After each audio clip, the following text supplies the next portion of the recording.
आदाब दोस्तों।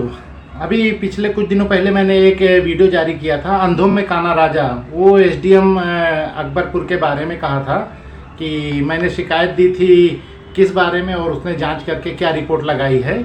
तो वो जो फर्जी रिपोर्ट थी उस पर वीडियो तो बना दिया था, लेकिन मैंने उसको शिकायत भी दे दी थी एसडीएम अकबरपुर के खिलाफ कार्रवाई करने के लिए, ज़िला अधिकारी को की जांच करके उसके खिलाफ कार्रवाई कर दें।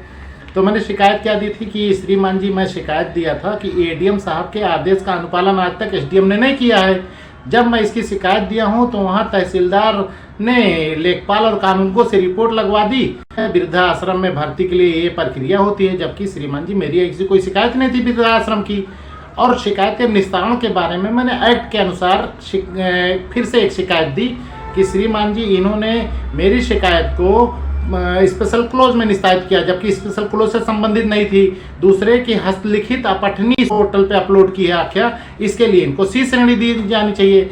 तीसरे, जिसको जांच मिली थी उस पर तहसीलदार और एसडीएम को जांच मिली थी, उन्होंने अपनी रिपोर्ट ना लगा के लेखपाल कानूनगो की रिपोर्ट लगा दी, जो जनसुनवाई में कुछ होते ही नहीं। अब की बार एसडीएम साहब ने इसकी रिपोर्ट अपने हस्ताक्षर से अपलोड की है और तहसीलदार से भी हस्ताक्षर करवा ली, लेकिन रिपोर्ट बनाई गई है लेखपाल द्वारा ही, हस्तलिखित भी है लेकिन पठनी है। वो मैं लगा देता हूँ, मैं शिकायत भी लगा देता हूँ और इसकी जो आख्या इसने दी है वो भी लगा देता हूँ। मैं एसडीएम के खिलाफ शिकायत दे रहा हूँ कि एसडीएम ने फर्जी रिपोर्ट लगाई, हस्तलिखित लगाई या पठनी लगाई, स्पेशल क्लोज में की है। एसडीएम क्या कह रहा है, प्रकरण जनसूचना से आच्छादित है, इसलिए शिकायत की जांच जनसुनवाई पे की जानी संभव नहीं है, उसे आरटीआई से मांग लें। अरे महाराज, कितना पढ़े लिखे हो भैया तुम, या उम्र कम करा के नौकरी में आ गए थे, 60 पूरा हो गया, 60 गए हो, कुछ भी लिख देते हो। कहाँ सूचना से आच्छादित है? कौन सी चीज उस पर सूचना से आच्छादित है? एडीएम ने अपने पत्रांक 14 से जो तुझे जांच करने के लिए दिया था, क्या सूचना मांगी थी? उसने कहा था कि राम सेवक मौर्य के खिलाफ शिकायत आई है, जिसकी जांच करके रिपोर्ट दे। इसमें क्या सूचना है? लेकिन लिख दो भैया, लिख दो। तो उसने हुआ क्या कि अब की बार फिर मेरे पास फोन आया। उसने फोन किया तो 2-3 बार, मैं दिन में काम पे रहता हूँ, मैं उठाता नहीं। फिर एक बार फोन आया तो मैंने उठाया, बोले फोन क्यों नहीं उठाते हो? गुस्सा तो बहुत लगी, माँ बहन की गाली देता, लेकिन मैंने कहा रुको पहले इसको। अरे हुजूर, तबीयत खराब थी, तुमने कागज क्यों नहीं भेजा जो मांगा गया था?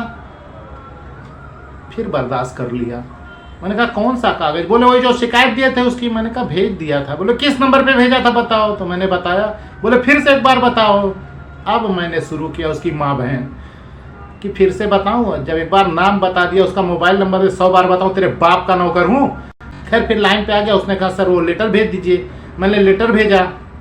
कुछ देर फिर बोलता है कि सर वो जो शिकायत थी वो भेज दीजिए। मैंने शिकायत भेज दी। बस उसको लगा कि तुर्रा इसी में।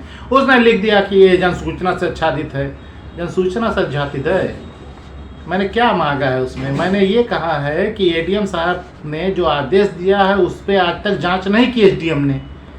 इस प्रकरण की जांच तो एसडीएम कर ही नहीं सकता जब उसी के खिलाफ शिकायत है। ये तो एडीएम को करना चाहिए, लेकिन वो भी खैर भेज देता है कि जाओ जिसका नाम उसी से कर दो, और वो कुछ भी लिख देता है। और उसके कर्मचारी तो ऐसा बात करते हैं जैसे गवर्नर। वो डॉक्टर मेला ने लिखा है ना कि सरकारी अधिकारियों कर्मचारियों से बात करने के लिए क्या हाथ में जूता पहन के जाना पड़ेगा। एकदम सही लिखा है। आजिज आ गए लोग इन लोगों से बात करके। ये जमीन पे इनके पैर ही नहीं, पता नहीं कहाँ आसमान में चलते हैं। असल में चोरी चकारी का पैसा ले लेते हैं तो समझते हैं मैं बड़का लाड काउंटर हूँ, और पैसे के हिसाब से वैल्यू समझते हैं। जो जितना बड़ा आदमी उसको उतने ज़्यादा झुक के 90 अंश के कोण पे पैर छूते हैं ये लोग। खैर एसडीएम साहब ने फिर बहुत अच्छी रिपोर्ट लगाई। बेचारे वो मेहनत कर रहे हैं और उनका मेहनत का यही अंजाम मिला उनको कि उनको एसडीएम पद से हटा दिया गया, लात मार के भगा दिए गए। अब वहीं मुख्यालय पे बैठ के वहाँ जनसुनवाई ले और लोगों का अपील सुने। जब डीएम साहब ना रहे, डीएम साहब रहते हैं तब भी वो नहीं सुनते उनते।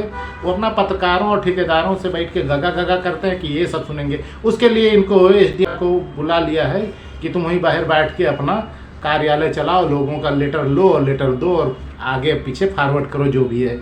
तो ये इसी लायक था इसको जहाँ भेजे, लेकिन वो प्रकरण आज भी वैसे ही है और फिर से शिकायत देंगे, देखते हैं क्या होता है। उसमें राम सेवक मौर्य के खिलाफ कार्रवाई करानी है और प्रकरण तो पता नहीं कहाँ जाएगा। जिला पंचायत अध्यक्ष तक जाएगा और फिर वो मूसेपुर तक जाएगा, देखते हैं। तो मैं इसलिए ये वीडियो बार बार बना देता हूँ कि आप लोग इससे जागृत रहिए कि कितनी मेहनत करनी पड़ती है इन लोगों के खिलाफ कार्रवाई कराने के लिए। और जब भी शिकायत दोगे, जेन्युइन शिकायत दोगे, सबूत के साथ दोगे, फिर भी वहाँ बाएं साए लिखेंगे, क्योंकि वो जानते हैं बहुत ज़्यादा से ज़्यादा आप जाएंगे तो हाई कोर्ट जाएंगे, बस हाई कोर्ट जहाँ आप गए वहाँ मामला दफन हो गया। वो 2 डेट तक जवाब नहीं लगाएंगे, आज कल ना नू करके वहाँ टाइम ले लेंगे, उसके बाद वो चला जाएगा लिस्ट में, फिर ज़िंदगी भर आप लड़ते रहिए। तो वो यही सब ट्रिक है वो लोग के पास। लेकिन हम तो कोर्ट वोट बहुत कम जाते हैं, डायरेक्शन वक्शन कराने चले जाएं या बस जेन्युइन है उसमें आर्डर कराने तुरंत चले जाएं, बाकी हम कोर्ट शोट नहीं जाते, क्योंकि हमको पता है वहाँ 2 ही डेट में कुछ मिलना है तो मिले, नहीं अक्सर तो हम रिट डाल के उसके बाद फिर 2 डेट के बाद कह देते हैं लिबर्टी के साथ सर वापस कर दीजिए, हम फिर से डालेंगे, क्योंकि अब तो इसका नंबर आएगा नहीं तो फिर से डाल देंगे, फिर से 2 बार सुन ली जाएगी। तो अब हम आदमी तो ऐसा नहीं कर सकता, लेकिन ठीक है। तो अब एसडीएम तहसीलदार साहब को देखते हैं अब की बार क्या लिखते हैं। तो मैं बराबर ये शिकायत देते रहूँगा और जो जवाब आता रहेगा मैं आप लोगों को बताता रहूँगा। आप लोग भी मज़ा लीजिए कि क्या क्या लिखते हैं ये।